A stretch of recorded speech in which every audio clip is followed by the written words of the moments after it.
ଦେଇଥିଲି ଗୋଟେ ମଶାକୁ ରକ୍ତଦାନ। तो हेलो फ्रेंड्स जय जगन्नाथ मु सूची स्वागत करुच्ची मोर गोटे सर्ट वीडियो को।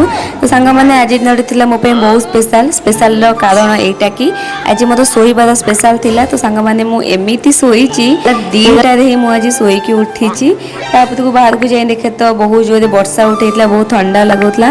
मुझे भितर को आसिक सेज फेज टेकिकी ये घर द्वार ओल्ई टी मामा सहित कथा ही कॉल पलैली गाधे को। तो गाधे पाधे फ्रेश होगी पलि आसती आसिक मुझे भगवान को दर्शन कर देती जेहेतु से पूजा करके ड्यूटी पलैला।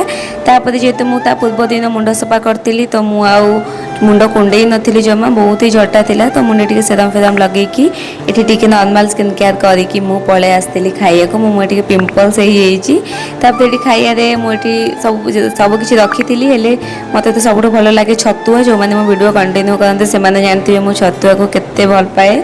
तो ये छतुआ खाई सारापर मुझे गोटे मुर्की पैकेट धरिकी बसी जाइली मोर सीरियल देखा। सीरियलटा मुझे 4-5 दिन है कंटिन्यू करुँची बहुत ही मत भल लगे सीरियलटा।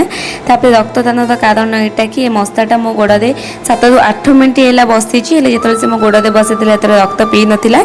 एवं देखो से केते रक्त पी दे माने मो देह अधा रक्त से नहीं जाइए। मो भौणी मो खाया नहीं जाइए आज दिन किसी